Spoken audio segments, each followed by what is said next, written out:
Allez, on est parti, let's go. Abused and abandoned. 7 kids placed in the care of Michelle Hobson, who became known as YouTube Mom after her 2019 arrest. Take the child, like, what? No crime in law. No. Two of them Oula. asked me the same question, if I was still a virgin. Oh. Mais what the fuck?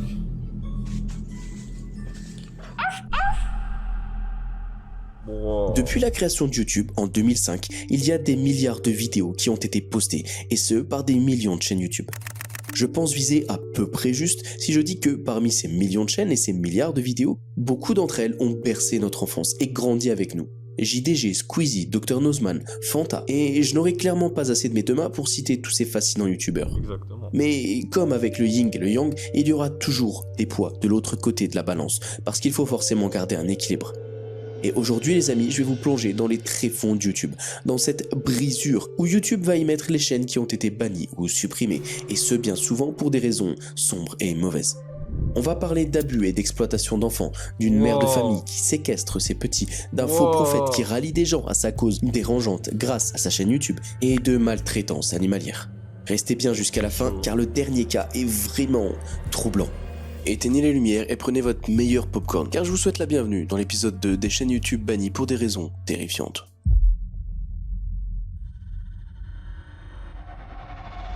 Toys Freak.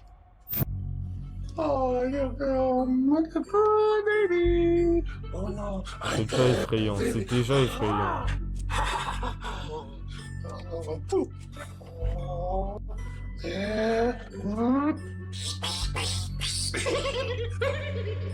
Mais wesh.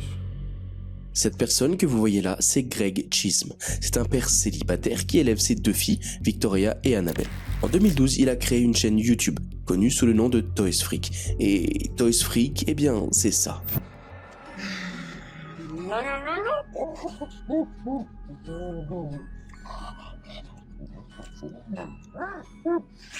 C'est effrayant.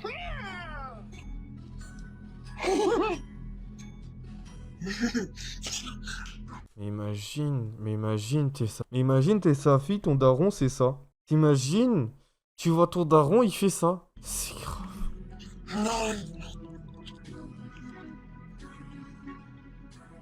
Oh.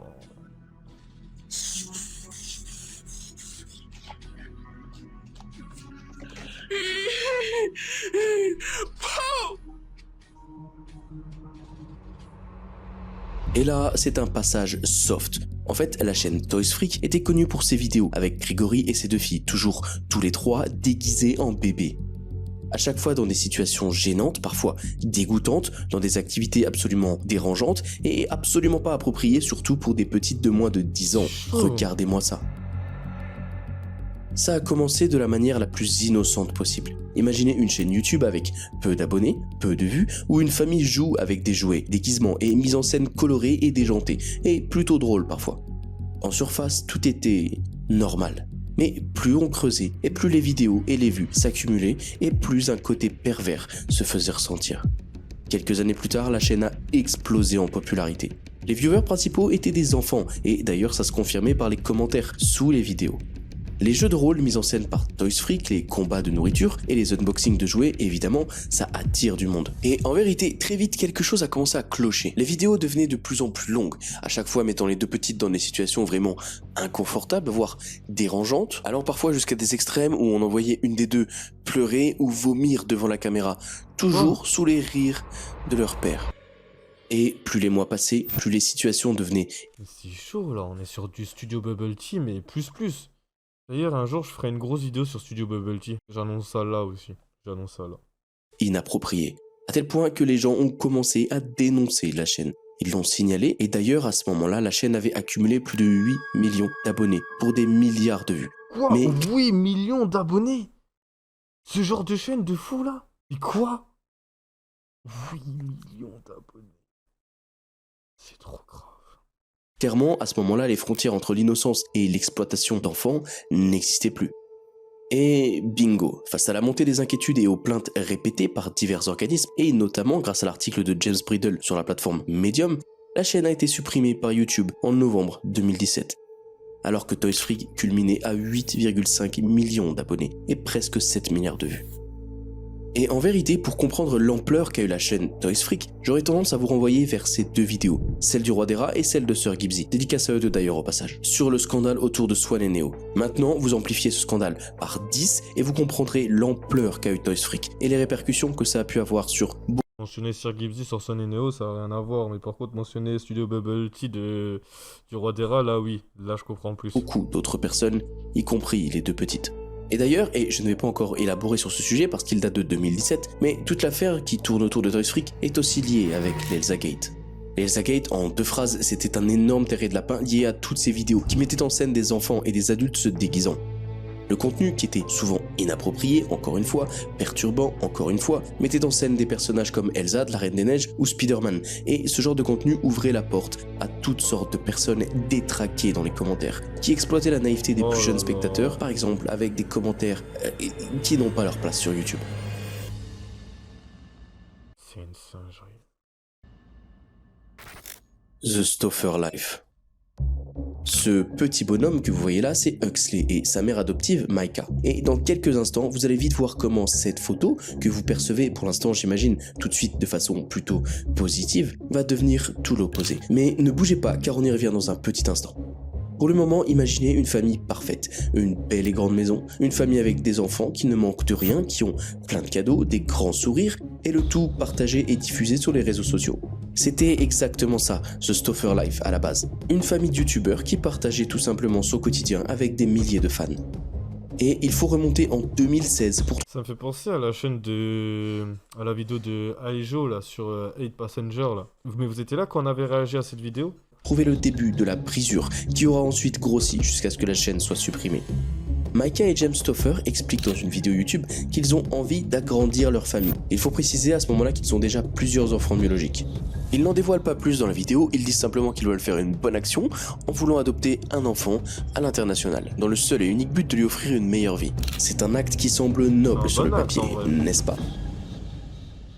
Et c'est ainsi que, la vidéo suivante, Micah et James introduisent à leurs abonnés le petit Huxley, un enfant chinois diagnostiqué avec des besoins spéciaux car étant atteint d'autisme de niveau 3.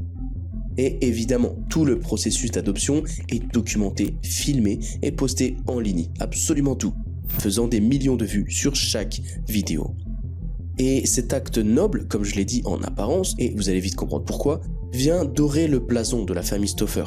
Non seulement leur popularité était au plus haut, mais aussi leur vue explosait, car ils sortaient toutes les semaines plusieurs vidéos sur Huxley, avec Huxley, ou en tout cas en mettant Huxley en avant. Et là, Ok. C'est devenu un peu la bête de foire, quoi. Je vois plein de love aux gens qui me regardent et qui sont ou connaissent des gens qui sont atteints d'autisme, mais pour rappel, Huxley était atteint d'autisme de niveau 3, c'est-à-dire qu'il nécessite une aide très importante et en permanence. Il souffre aussi d'un manque d'aptitude, d'un manque de communication verbale et non verbale, et surtout, n'est pas en position de donner son consentement pour quoi que ce soit. Et là, eh bien, je pense que vous voyez arriver le désastre, et les choses horribles qu'ont fait la famille Stoffer. Bref, continuons. Les semaines vont passer, les vues et le succès de Micah et James vont être décuplés, ils vont enchaîner partenariat sur partenariat, recevoir de nombreux dons de la part des fans, des collaborations, et financièrement parlant, leur chaîne YouTube atteint des sommets. Mais qui dit autant d'yeux posés sur eux à chaque sortie de vidéo, dit aussi plus d'attention. Et petit à petit, eh bien, quelque chose va changer. Cette brisure dont je vous ai parlé, qui est arrivée quand le petit Huxley a été adopté, va continuer de grossir, jusqu'à devenir incontrôlable. Déjà, les gens ont vite remarqué quelque chose. Huxley était de moins en moins présent dans les vidéos. Et quand les gens demandaient où il était, Micah esquivait la question ou répondait sur un ton différent, réservé, voire parfois très sec, si elle n'ignorait pas. Oh, ça sent mauvais, ça. Et puis aussi, il y a ces vidéos où Huxley semble en difficulté. Il s'écarte du champ de la caméra pour pleurer, sangloter, on l'entend, il jette des regards perdus et il semble clairement avoir besoin d'aide. Il y a notamment cette vidéo où Huxley va être vu avec une sorte de bandage en gros scotch gris en Chatterton autour de son poignet et de son pouce. C'est horrible. Chatterton. Qui fait des bandages comme ça même? Puis vient un jour où Huxley disparaît totalement des vidéos. Micah et James Stoffer continuent de poster des vidéos, mais Huxley n'est plus présent. Et évidemment, des milliers de personnes veulent savoir où il est et ce qui lui est arrivé. Mais le couple fait l'autruche. Avance rapide jusqu'en mai 2020, après des mois de silence où le couple va poster une vidéo de confession. Visage triste, larmes et...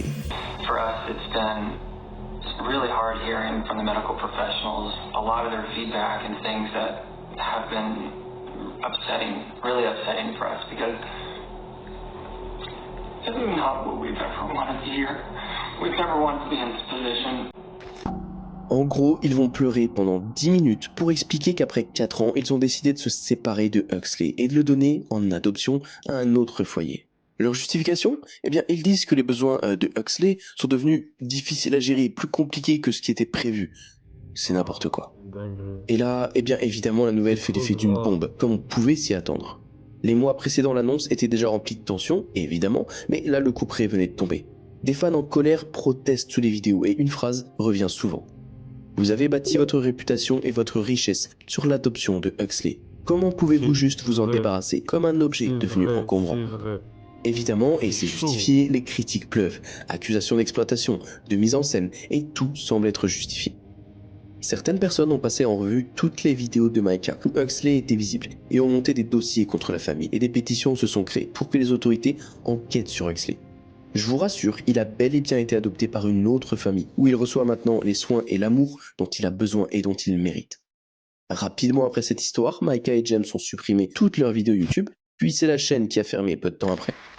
La morale de cette sombre histoire des Stoffers, c'est que derrière l'écran, derrière les vidéos YouTube, derrière les façades, il y a des vies, il y a des enfants, qui ne sont ni des outils marketing, ni des mascottes, mais vraiment des humains. C'est dingue d'utiliser des gosses juste pour ça. En fait, je me demande jusqu'où les gens peuvent aller, genre, juste pour faire des stats, genre. Ça me terrifie. Humains très vulnérables.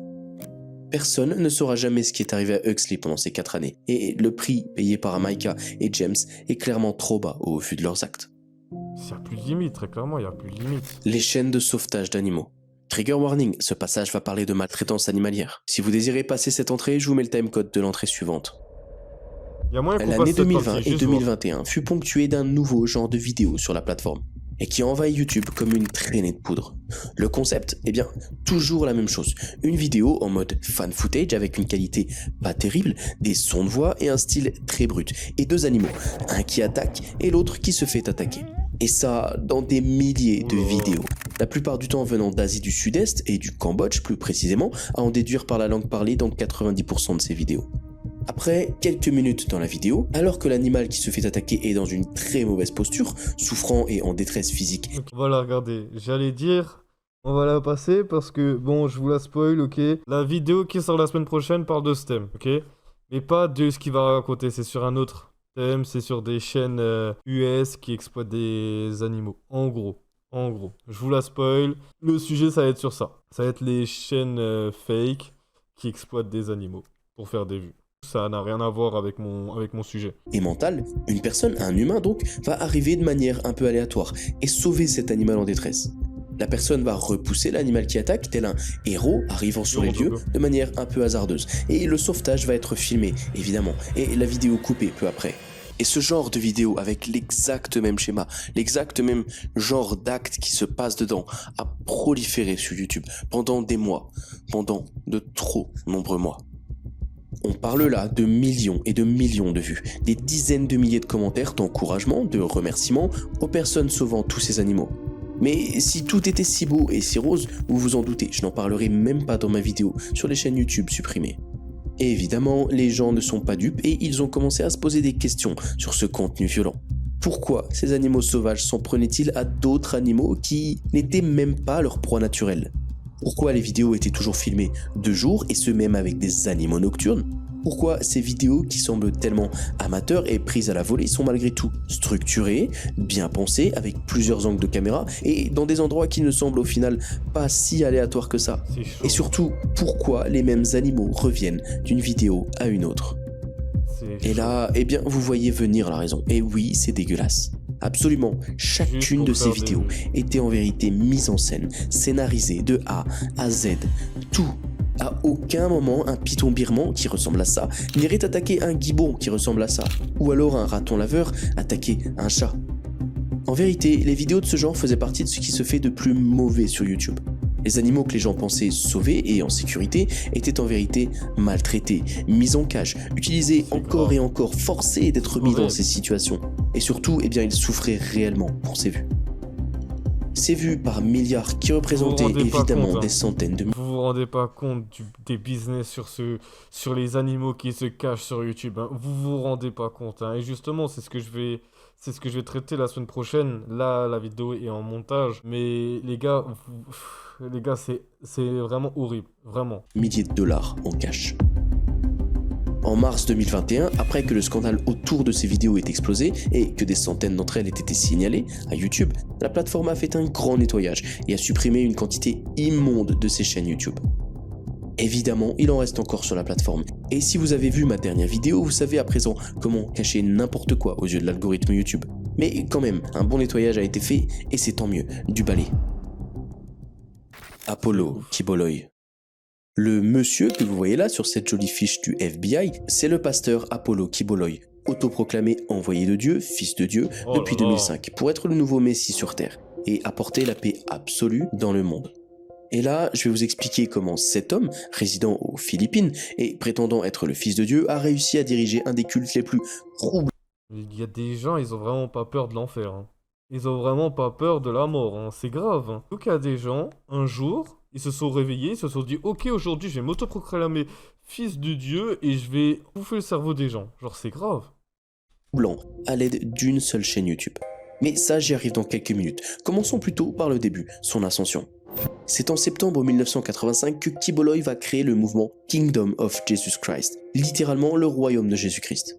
Rapidement, il s'est mis à dire à qui voulait l'entendre qu'il venait d'être choisi par Dieu comme étant un fils légitime.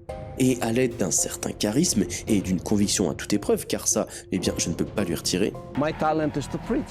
My talent is to be a leader. Not everyone can become a preacher or have been given a talent like me to go and lead the 6 million people. Il va, au fil des années, comme 6 millions de personnes, il a réussi à endoctriner. Quoi? 6 millions de personnes, vous vous rendez compte? tout bon leader de culte charismatique, s'attirer de très nombreux fidèles. Et aujourd'hui, eh bien, c'est pas moins de 6 millions de personnes qui voient en lui le Messie et lui vouent un culte. Mais gardons notre focus sur YouTube. C'est le 24 mai 2016 que Kiboloy va se décider à créer une chaîne YouTube, du nom de SMNE News Channel. Il mettait sa chaîne YouTube en avant en précisant que c'était une chaîne religieuse, d'extrême droite, libre de parole et qui diffusait en continu, d'abord en tagalog, la langue parlée aux Philippines, puis rapidement en anglais, pour instiller sa parole à l'international. Kiboloy étant déjà très connu, la chaîne a rapidement connu un succès. Mais malgré ce succès rapide, la chaîne a rapidement été cataloguée comme pure propagande et des informations de masse, surtout à des fins politiques, monétaires et manipulatives. Mais là, on va faire une toute petite pause concernant sa chaîne YouTube et on va réouvrir le joli avis de recherche du FBI que je vous ai montré un peu plus tôt pour voir les raisons pour lesquelles ce leader de culte philippin se retrouve sur la liste des Most Wanted aux États-Unis. Alors, selon les accusations, il En mode ça suffit pas là, juste le fait de se prendre pour un dieu, genre en mode ça suffit pas pour se faire arrêter. Ah ouais, donc là s'il y a plus de choses, ça me fait peur. Orchestrer un système de trafic de main-d'œuvre en faisant venir des membres de son église aux États-Unis avec un visa obtenu frauduleusement. Forcer ses membres à collecter des dons pour une fausse organisation caritative, l'argent servant en réalité à financer des activités de l'église et le train de vie luxueux de ses dirigeants. Ouais, bah quand t'arrives à endoctriner 6 millions de personnes, juste le fait de dire, voilà, pour, je sais pas moi, pour aider, vous devez tous donner 10 balles, le mec il se fait 60 millions d'euros par mois. C'est fou, hein, c'est fou de se dire ça. Contraint les membres s'occupant de la collecte de fonds à faire des mariages fictifs pour obtenir de faux visas pour poursuivre leur activité aux États-Unis. Oh ouais. Et recruter des femmes comme assistantes pastorales qui devaient s'occuper de ses besoins personnels, le repas, le ménage, les massages, et se soumettre à des relations sexuelles forcées appelées services de nuit tous les jours. Donc voilà, pendant que ce mec, Kiboloy, était tranquillement en train de s'installer sur YouTube, faire ses podcasts, poster ses petites vidéos, il faisait en à côté tous ces actes ignobles et dégueulasses. C'est chaud. Il aura quand même fallu attendre 2 ans après l'émission de son mandat par les autorités américaines, le 7 juillet 2023, pour que YouTube termine 2023, ça veut dire que c'était il y a 2 ans. Il y a 2 ans là, ça s'est passé. Mais quoi ? la chaîne SMNE et toutes les chaînes associées. Pour la petite histoire, Kiboloy s'est fait raider chez lui par les autorités philippines en novembre 2024. Il a été arrêté et mis en détention en vue d'un jugement prochain, mais le 18 janvier 2025, il y a donc quelques semaines à peine, il s'est fait hospitaliser d'urgence à cause d'une pneumonie. On va donc devoir encore attendre un peu pour que justice soit faite. Ah ouais, ok. Donc c'est même pas... La justice, c'est même... Ah ouais. C'est-à-dire, il n'y a même pas encore de version finale à cette histoire. Le mec là, dites-vous que pendant qu'on parle, il a niqué la gueule à v'là les gens et il fait genre il est malade. C'est en juin 2012 que cette personne a lancé sa première chaîne YouTube du nom de Fantastic Adventures. Machel Hobson, de son vrai nom, est une mère de famille qui vit dans un pavillon de banlieue avec ses 7 enfants adoptifs. Elle a donc commencé à faire des vidéos sur YouTube pour documenter sa vie et celle de sa petite famille, de manière sympathique et innocente. Et il faut reconnaître d'ailleurs qu'avec les années, la chaîne Fantastic Adventures n'a pas seulement bien marché, elle a explosé.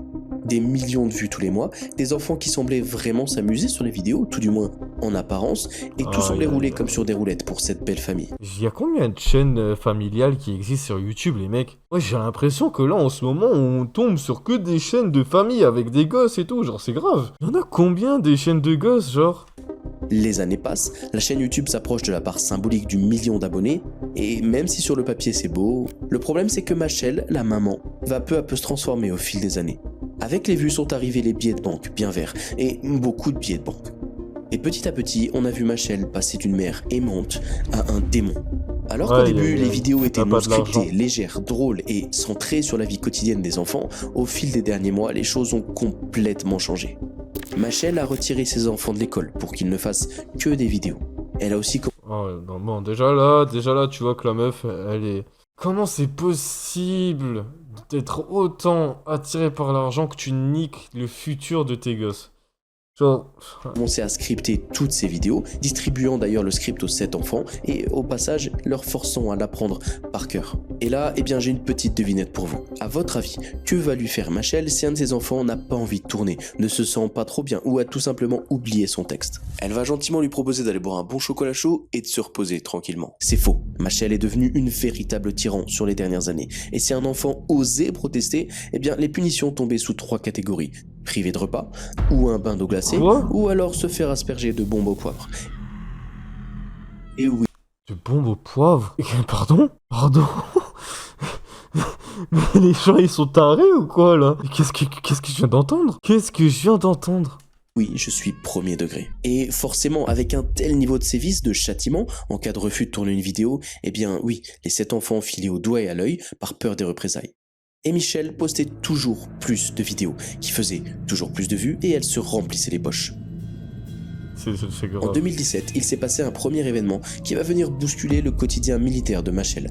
Un des enfants a été aperçu dans la rue, en train de s'échapper, de courir, sans vêtements et dans un état lamentable. Des voisins l'ont vu et ils ont appelé les services de la protection de l'enfance, ils ont fait un signalement et Machel a subi 9 inspections entre 2017 et 2019. Mais, et là c'est triste, mais sur ces 9 inspections, ils n'ont jamais rien trouvé d'assez probant pour l'arrêter. Aïe. Évidemment, et c'est un peu ma partie préférée dans ce genre de vidéo, il y a eu un événement inattendu, un twist. Machel, si calculatrice, a oublié un tout petit détail. Sa fille biologique, Megan Hobson. En 2019, alors que Megan passait dans le quartier, dans le coin, elle a aperçu sa mère en train de faire ce qu'elle faisait de mieux, torturer un de ses enfants adoptifs.